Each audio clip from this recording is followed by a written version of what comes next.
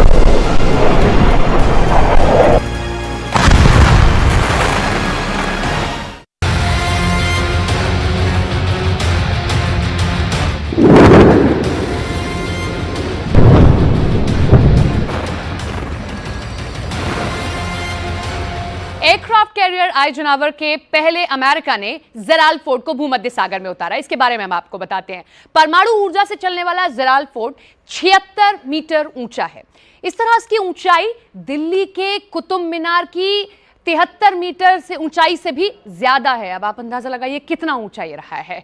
इसकी क्षमता 1 लाख टन से भी ज्यादा बताई जाती है। इस पर एक साथ 70 फाइटर जेट ले जाने में ये सक्षम है। इसकी रफ्तार है 56 किलोमीटर प्रति घंटा। इसे चलाने के लिए 4500 नौसैनिक तैनात कर दिए गए हैं।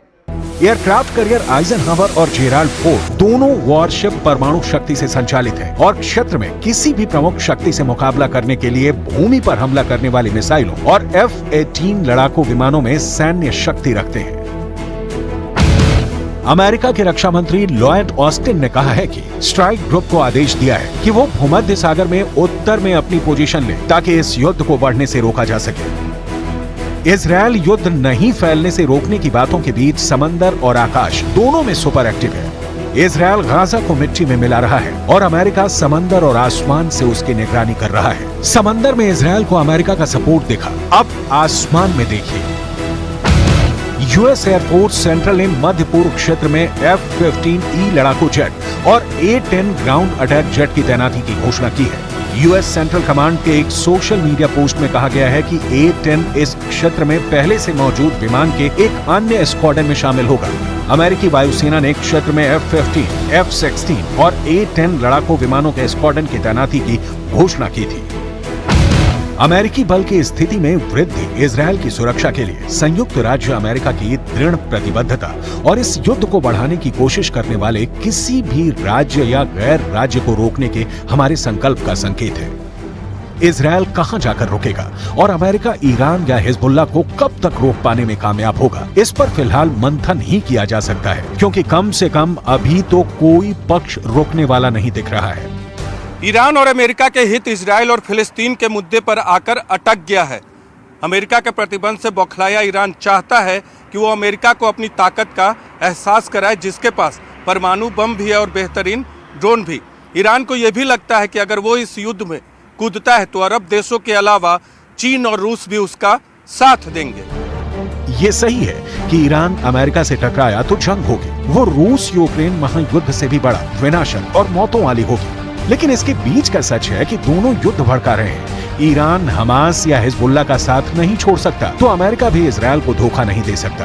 अभी उसके 2 युद्धपोत ही समंदर में उतरे हैं। जरूरत पड़ी तो अमेरिका भूमध्य सागर को अपनी नौसैनिक शक्ति से मत देगा, लेकिन समस्या यह है कि ईरान अपना परमाणु बम लेकर सिर्फ इतराता रहेगा या इजरायल के अंत के लिए ईरान के राष्ट्रपति इब्राहिम रईसी भी कोई बड़ा फैसला ले सकते हैं। गाजा में इजरायल की बमबारी से करीब 2500 लोग मारे जा चुके हैं। इनमें करीब 800 तो बच्चे हैं। अब सवाल है कि जब इस बमबारी को लेकर ईरान और इजरायल एक दूसरे के खिलाफ युद्ध के लिए तैयार हैं, तो अमेरिका की क्या भूमिका है? देखिए, अमेरिका भी अपना समुद्री बेड़ा लेकर भूमध्य सागर में पहुंच चुका है। तो व्लादिमीर पुतिन क्या कर रहे हैं, ये भी आपको बताएंगे। या फिर चीन ने कौन सा कदम उठाया है जो इजरायल को पीछे हटने पर मजबूर कर सकता है?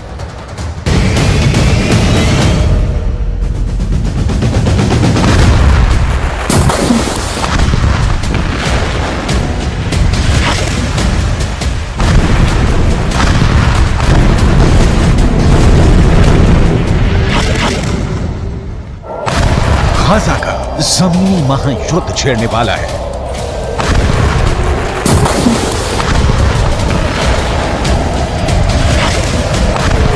करीब 350 वर्ग किलोमीटर लंबी पट्टी अब खूनी पट्टी बनने वाली है।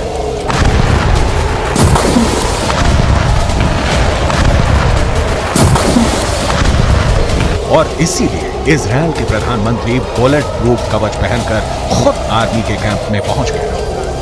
नेतन्याहू इजरायल के सैनिकों से मिले, कमांडर से मिले और उनसे कहा कि युद्ध की तैयारी पूरी कर लो, महासमर का वक्त आ गया है। अब अगले चरण में गाजा पट्टी के अंदर घुसकर हमास को चुन चुन कर मारने की बारी आ गई है।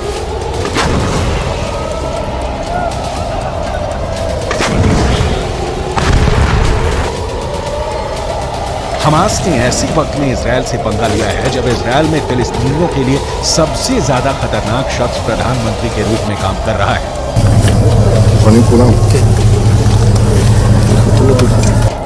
और यही इस वक्त नजर भी आ रहा है। फिलिस्तीन और अरब देशों के अखबार गाजा पट्टी की जो खबरें छाप रहे हैं उसके मुताबिक अब तक गाजा पट्टी के अंदर करीब 2500 से ज्यादा लोग मर चुके हैं। गाजा पट्टी के अंदर अब तक 700 से ज्यादा बच्चे मर चुके हैं। 450 से ज्यादा महिलाएं मर चुकी हैं। कई अरबी भाषा के अखबार दावा कर रहे हैं कि जितने लोग भी गाजा पट्टी के अंदर मारे जा रहे हैं उनमें से 66% महिलाएं और बच्चे हैं।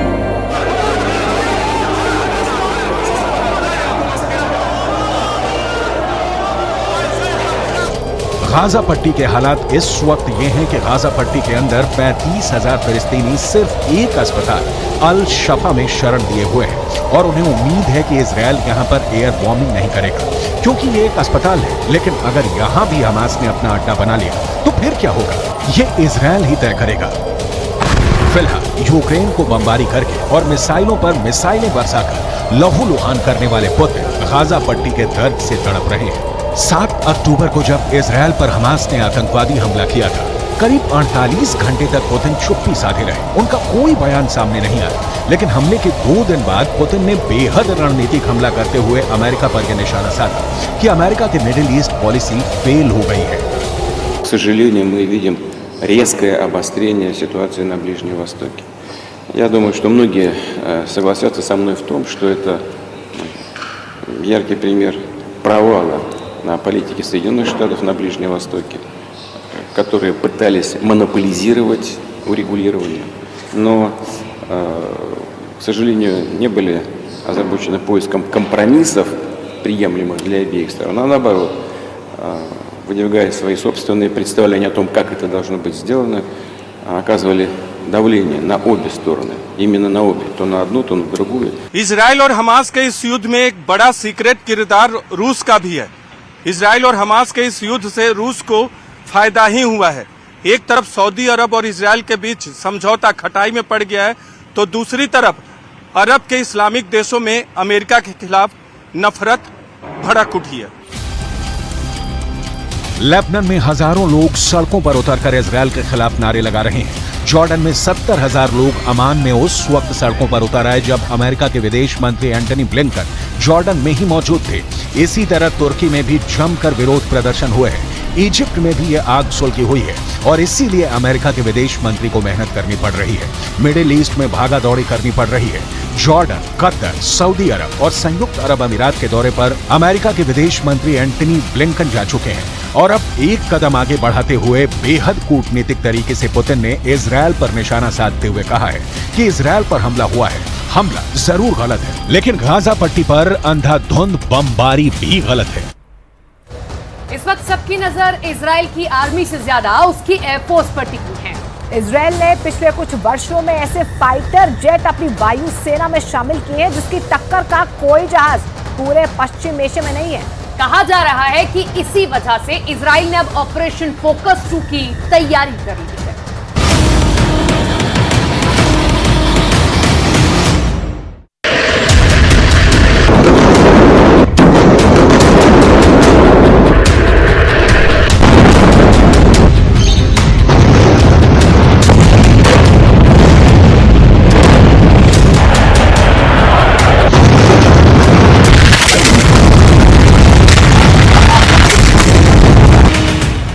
घंटे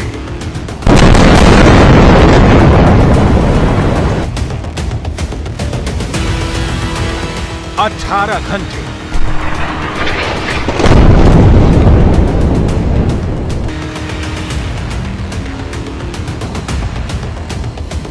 24 घंटे 36 घंटे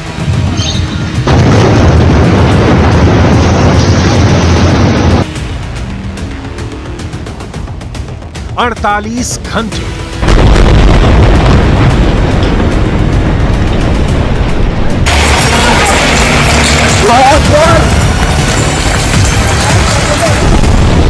'इजराइल ने गाजा को कितने घंटे में फतह करने का प्लान तैयार किया है, इजरायल के मुताबिक अगले 48 घंटे हमास पर बहुत भारी है, क्योंकि हमास का सर्वनाश करने के लिए इजरायल ने अपने शक्तिशाली लड़ाकू विमानों को जंग में उतार दिया है।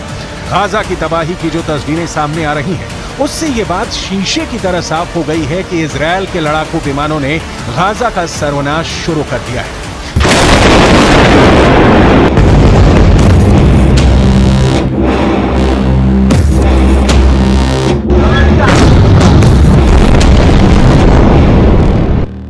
हमास का सर्वनाश, वीडियो नंबर 1।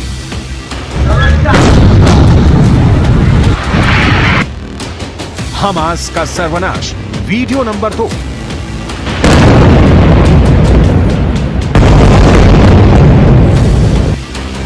हमास का सर्वनाश, वीडियो नंबर 3। हमास का सर्वनाश, वीडियो नंबर 4।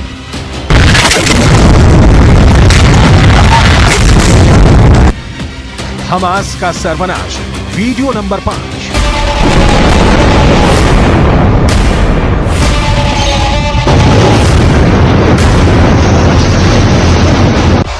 ये 5 वीडियो तो बस बानगी है। इजरायल के लड़ाकू विमान लगातार गाजा पर कहर बरपा रहे हैं। हमास से इंतकाम के लिए इजरायल ने अपने ताकतवर लड़ाकू विमानों को जंग में उतार दिया है। हमास के लड़ाकों को ढेर करने के लिए इजरायल के फाइटर जेट पूरी तरह एक्शन मोड में है। इजरायल के एयर स्ट्राइक से गाजा का बुरा हाल है। इजरायल के लड़ाकू विमान अपनी पूरी ताकत से हमास पर बड़े बड़े हमले कर रहे हैं। हमलों से कई मंजिलों की इमारतें ताश के पत्तों की तरह बिखर रही हैं। ऊंची ऊंची इमारतों के मलबे में बदलने में देर नहीं लग रहा।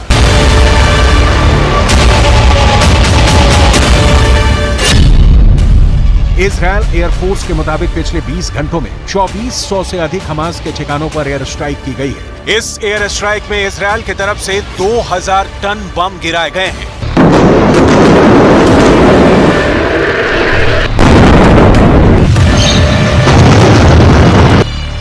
वैसे तो इजरायल के एयरफोर्स के पास जंगी हवाई जहाजों का बहुत बड़ा बेड़ा है, लेकिन उसका सबसे शक्तिशाली लड़ाकू विमान F-16IS है, जो F-16 का इजरायली मॉडल है। इजरायल की वायुसेना 2000 से ही इन लड़ाकू विमानों का इस्तेमाल कर रही है।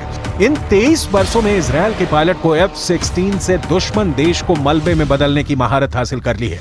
F-16 की गिनती दुनिया के सबसे सुरक्षित और भरोसेमंद लड़ाकू विमानों में होती है। दावा किया जाता है कि अमेरिका में बना F-16 लड़ाकू विमान अगर अपने पर आ जाए तो किसी भी लड़ाई का रुख मोड़ सकता है। F-16 के इजरायली मॉडल में इजराइल के दुश्मनों को ध्यान रखकर कुछ खास बदलाव किए गए, वो हम आपको बताते हैं। इसकी रफ्तार है 2414 किलोमीटर प्रति घंटा। आप अंदाजा लगाइए कितनी तेज है। और इसके साथ ही इसकी रेंज है 4220 किलोमीटर, यानी एक उड़ान से ये इतनी दूर जाकर हमला कर सकता है। यानी 4220 किलोमीटर रेंज में ये दुश्मन का सफाया कर सकता है। F-16 एडवांस हथियारों से लैस लड़ाकू विमान है। इजराइल की एयरफोर्स ने इसमें हवा से हवा में मार करने वाली मिसाइलें लगाई हैं। साथ ही साथ इसमें हवा से जमीन में मार करने वाली मिसाइलों से लैस भी इसे रखा है। ये खूबियां इसकी आपके सामने हैं। F-16 सिंगल इंजन वाला मल्टी रोल लड़ाकू विमान माना जाता है, यानी ये किसी भी तरह के ऑपरेशन को अंजाम देने में सक्षम होता है। इजराइल का ये लड़ाकू विमान 50,000 फीट तक की ऊंचाई पर जाने के लिए सक्षम है।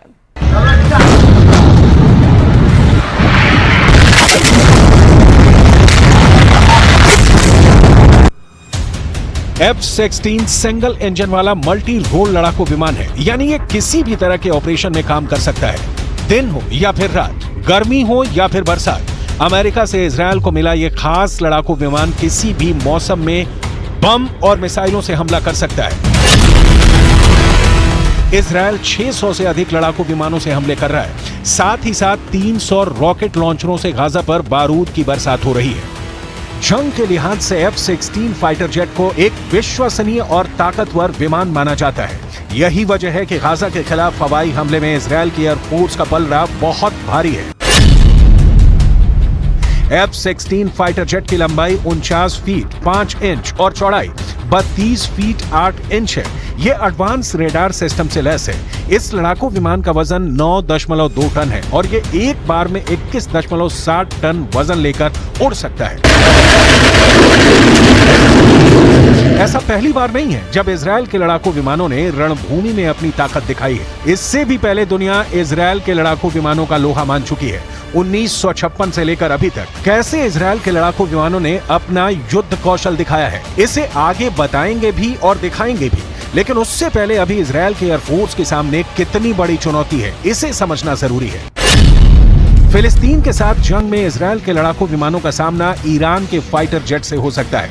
इजरायल के लड़ाकू विमानों को जवाब देने के लिए सीरिया के जंगी जहाज भी सामने आ सकते हैं। साथ ही अगर युद्ध आगे बढ़ गया तो मिस्र के लड़ाकू विमान भी इजरायल से लोहा लेने आसमान में मोर्चा संभाल सकते हैं।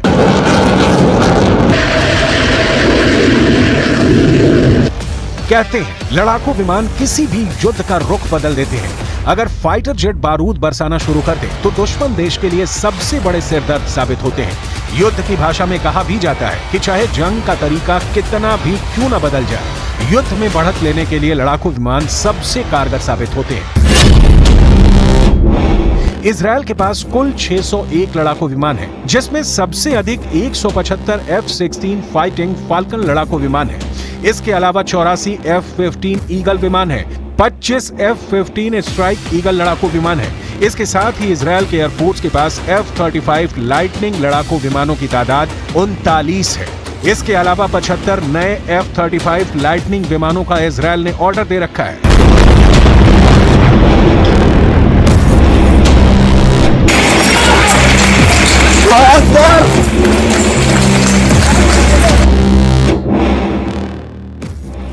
F-16 फाल्कन को दुनिया के भरोसेमंद फाइटर जेट्स में से एक माना जाता है। यही वजह है कि इजरायल के हौसले बुलंद हैं। इजरायल की वायुसेना इन विमानों से गाजा में लगातार बम बरसा रही है, मिसाइलों से हमास के ठिकानों को निशाना बना रही है। गाजा की धरती पर आई ये बारूदी तबाही इसकी गवाही भी दे रही है। इससे पहले भी इजरायल की वायुसेना जंग में अपनी ताकत का मुजाहिरा कर चुकी है। आज जो इजरायल की सीमाएं हैं वो साल 1967 में हुए उस खास युद्ध के बाद आकार ली, जिसमें इजरायल अकेला 6 दिनों तक 3 मुस्लिम देशों से लड़ता रहा। तब इजरायल ने एक साथ सीरिया, मिस्र और जॉर्डन को हराकर अपना वर्चस्व स्थापित किया था। 1967 में हुई उस जंग में इजरायल ने सबसे पहले अपने लड़ाकू विमानों से मिस्र पर एयर स्ट्राइक किया था, जिसके बाद 6 दिन तक भीषण संग्राम हुआ और मिडल ईस्ट का नक्शा बदल गया। इस बार भी इजरायल की एयरफोर्स ने गाजा के खिलाफ अपनी पूरी ताकत झोंक रखी है, जिसका साइड इफेक्ट गाजा की धरती पर साफ साफ दिख रहा है।